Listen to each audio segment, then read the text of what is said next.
ಕನ್ನಡ ದೇಹ ಕನ್ನಡ ಬಾಳು ಕನ್ನಡ ನನ್ನದೆಂದು. ನಮಸ್ಕಾರ. ಇನ್ಸೈಟ್ ರಶ್ ಕನ್ನಡಕ್ಕೆ ಸ್ವಾಗತ. ನಾನು ರೂಪಲತಾ.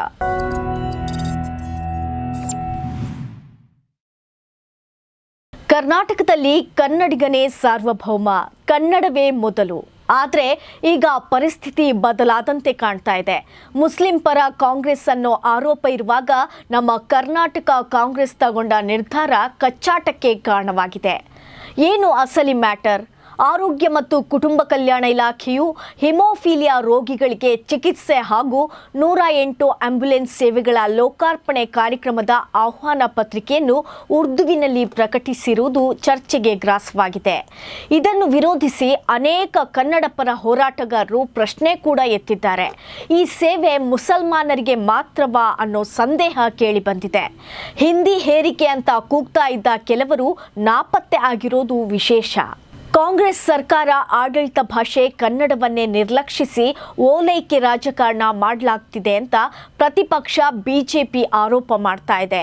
ಈ ವಿಚಾರಕ್ಕೆ ವ್ಯಾಪಕ ಆಕ್ರೋಶ ವ್ಯಕ್ತಪಡಿಸಿದೆ. ಆದರೆ ಸಿಎಂ ಸಿದ್ದರಾಮಯ್ಯ ಸರ್ಕಾರದ ನಡೆಯನ್ನು ಸಮರ್ಥಿಸಿಕೊಂಡಿದ್ದಾರೆ. ಈ ಕುರಿತು ಸಾಮಾಜಿಕ ಜಾಲತಾಣ ಎಕ್ಸ್ನಲ್ಲಿ ಪೋಸ್ಟ್ ಮಾಡಿರುವ ಸಿದ್ದರಾಮಯ್ಯ, ಉರ್ದು ಪತ್ರಿಕೆಯಲ್ಲಿ ಸರ್ಕಾರದ ಜಾಹೀರಾತೊಂದು ಉರ್ದು ಭಾಷೆಯಲ್ಲಿ ಪ್ರಕಟಗೊಂಡಿದ್ದನ್ನು ವಿರೋಧಿಸಿ ವಿಪಕ್ಷಗಳ ನಾಯಕರು ಆಡಿರುವ ವೀರಾವೇಶದ ಮಾತುಗಳನ್ನು ಆಲಿಸಿದೆ. ಹಿಂದೆ ತಾವೇ ಅಧಿಕಾರದಲ್ಲಿದ್ದಾಗ ಉರ್ದು ಭಾಷೆಯ ಜಾಹೀರಾತು ನೀಡಿ ಈಗ ನಮ್ಮ ವಿರುದ್ಧ ಮುಗಿಬೀಳುವುದು ಆತ್ಮವಂಚನೆ ಮತ್ತು ಅಸಹ್ಯದ ಪರಮಾವಧಿ. BS ಯಡಿಯೂರಪ್ಪ, ಬಸವರಾಜ ಬೊಮ್ಮಾಯಿ ಅವರು ಅಧಿಕಾರದಲ್ಲಿದ್ದಾಗ ಯಾರ ಓಲೈಕೆ ಮಾಡಲು ಉರ್ದು ಜಾಹೀರಾತು ನೀಡಿದ್ರು ಎಂದು ಹೇಳಿ ಪುಣ್ಯ ಕಟ್ಕೊಳ್ಳಿ ಎಂದಿದ್ದಾರೆ. ಇದರ ಅರ್ಥವೇನು? ನಿಮ್ಮದು ಓಲೈಕೆ, ನಮ್ಮದು ಓಲೈಕೆ ಅಂತಲ್ವಾ? ಸರ್ಕಾರದ ಕಾರ್ಯಕ್ರಮಗಳು, ಯೋಜನೆಗಳ ಮಾಹಿತಿಯನ್ನು ಜನರಿಗೆ ತಲುಪಿಸುವ ಉದ್ದೇಶದಿಂದಲೇ ಸರ್ಕಾರ ಜಾಹೀರಾತು ನೀಡುತ್ತದೆ. ಹೆಚ್ಚೆಚ್ಚು ಜನರನ್ನು ತಲುಪುತ್ತದೆ ಎನ್ನುವ ಕಾರಣಕ್ಕಾಗಿ ಆಯಾ ಭಾಷೆಯ ಪತ್ರಿಕೆಗಳಲ್ಲಿ ಅದೇ ಭಾಷೆಯ ಜಾಹೀರಾತು ನೀಡುವುದು ಹಿಂದಿನಿಂದ ನಡೆದುಕೊಂಡು ಬಂದ ಪದ್ಧತಿ. ಇದರಿಂದ ಪತ್ರಿಕೆಯ ಓದುಗರಿಗೆ ಜಾಹೀರಾತಿನ ವಿಚಾರ ಅರ್ಥವಾಗಿ ಜಾಹೀರಾತು ನೀಡಿದ ಉದ್ದೇಶವೂ ಈಡೇರುತ್ತದೆ ಎಂದು ಹೇಳಿದ್ದಾರೆ. ಹಾಗಿದ್ರೆ ನಾಡು, ನುಡಿ, ಜಲ, ಭಾಷೆ ಬಗ್ಗೆ ಕಾಂಗ್ರೆಸ್ ಮಾತನಾಡುವುದು ಅರ್ಥಹೀನ. ಬಿಜೆಪಿ ನಾಯಕರು ಒಂದಲ್ಲ ಎರಡಲ್ಲ 10 ಬಾರಿ ಉರ್ದು ಜಾಹೀರಾತುಗಳನ್ನು ನೀಡಿದ್ದಾರೆ. ಆಗ ಅವರಿಗೆ ಅದು ತುಷ್ಟೀಕರಣ ಅನ್ನಿಸಲಿಲ್ಲ. ಈಗ ನಮ್ಮ ಸರ್ಕಾರ ನೀಡಿರುವ ಉರ್ದು ಜಾಹೀರಾತು ಕಂಡೊಡನೆ ಅವರೊಳಗಿನ ಕನ್ನಡ ಪ್ರೇಮ ಇದ್ದಕ್ಕಿದ್ದಂತೆ ಎದ್ದು ನಿಂತಿದೆ. ನಿಮ್ಮ ಈ ಹಿಪೋಕ್ರಸಿಗೆ ಗೋಸುಂಬಿಯನ್ನೇ ನಾಚಿಸುವಂತಿದೆ ಎಂದು ಟೀಕಿಸಿದ್ದಾರೆ. ಆದರೆ ಸಿದ್ದರಾಮಯ್ಯ ಸಾಹೇಬ್ರೆ, ಈಗಾಗಲೇ ನೀವು ಮುಸ್ಲಿಂ ಪರ ಅಂತಲೇ ಜನ ನೋಡ್ತಾರೆ.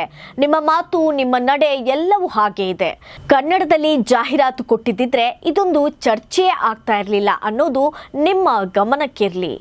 ನೆಲ, ಜಲ, ಭಾಷೆಯ ಕಾಳಜಿಯ ಬಗ್ಗೆ ಬಿಜೆಪಿ ನಾಯಕರಿಂದ ಪಾಠ ಹೇಳಿಸಿಕೊಳ್ಬೇಕಾದ ದರಿದ್ರ ಸ್ಥಿತಿ ನಮ್ಗೆ ಬಂದಿಲ್ಲ. ಕನ್ನಡ ಮತ್ತು ಕನ್ನಡಿಗರ ಹಿತ ಕಾಯುವ ವಿಚಾರ ಬಂದಾಗ ರಾಜಕೀಯ ಬದಿಗಿಟ್ಟು ಹೋರಾಟದ ಮೊದಲ ಸಾಲಿನಲ್ಲಿ ನಿಂತವನು ನಾನು. ಇದಕ್ಕೆ ಇತಿಹಾಸ ಸಾಕ್ಷಿ.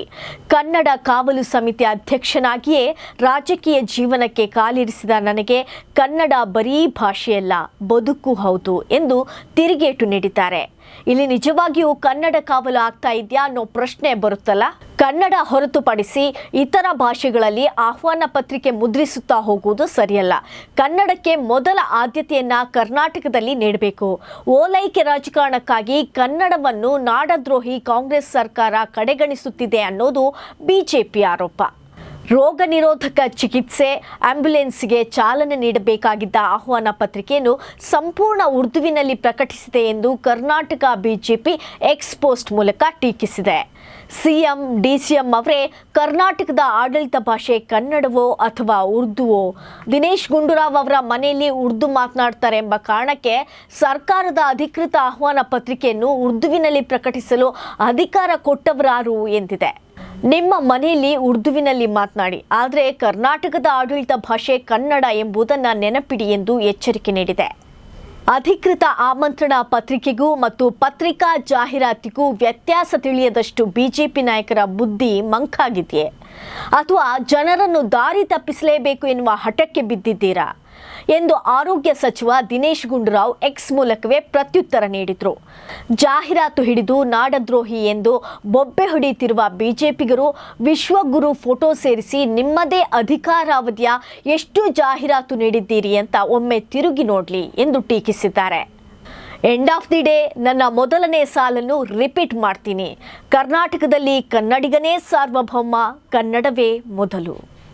ಇದು ಈ ಹೊತ್ತಿನ ವಿಶೇಷ ವರದಿ. ನಾಳೆ ಮತ್ತೊಂದು ವಿಷಯದೊಂದಿಗೆ ನಾನು ನಿಮ್ಮನ್ನು ಭೇಟಿ ಮಾಡ್ತೀನಿ. ಅಲ್ಲಿವರೆಗೆ ನೋಡ್ತಾ ಇರಿ ಇನ್ಸೈಟ್ ರಶ್ ಕನ್ನಡ.